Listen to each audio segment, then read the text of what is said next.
O'zkimyo sanoat aksiyadorlik jamiyati tomonidan ommaviy axborot vositalari vakillari uchun Chirchiq kimyo industrial texnoparkida press tur tashkil etildi.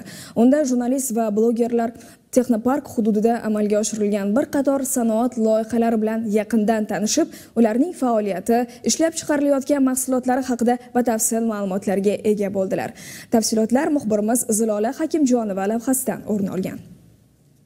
Press-tur doirasidagi ilk manzil Chirchiq kimyo industrial texnoparkida 2022-yilda ishga tushgan va bugungi kunga qadar qiymati 5,3 million AQSh dollariga teng bo'lgan ko'piklantirilgan polipropilen mahsulotlari ishlab chiqarish qo'shma korxonasi bo'ldi. Loyihamizning asosiy maqsadi O'zbekistonda avtomobilsozlikda ishlatilayotgan ko'piklashtirilgan polipropilenni ichki bozorda to'liq qoplash bo'lgan va bugungi kunga kelib bu maqsadga to'liq erishganmiz. Bundan tashqari hozir Rossiya bozoriga ham kiryapmiz, Eron bozoriga shartnoma qilinyapti, jarayonda ketyapti.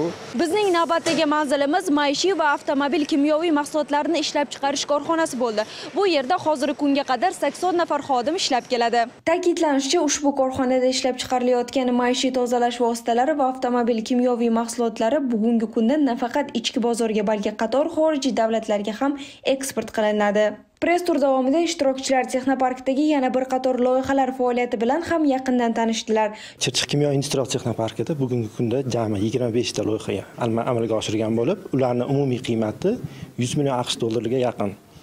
Buning natijasida bizning texnoparkimizda 798 nafar yangi ish o'rinlari yaratilgan. Bugunda respublikamiz bo'yicha jami 20 dan ortiq maxsus iqtisodiy va erkin sanoat zonalari mavjud. Shularning qatorida Chirchiq kimyo industrial texnoparkining afzalligi shundaki, biz kelayotgan har bir investorga o'z ishlab chiqarishini boshlashligi uchun tayyor bino inshootlarini taqdim etish imkoniyatiga egamiz. Press-tur yakunida ommaviy axborot vositalari vakillari uchun matbuot anjumani o'tkazilib, unda texnopark faoliyati, amalga oshirilayotgan ishlar va kelgusidagi rejalar bo'yicha batafsil ma'lumotlar taqdim etildi.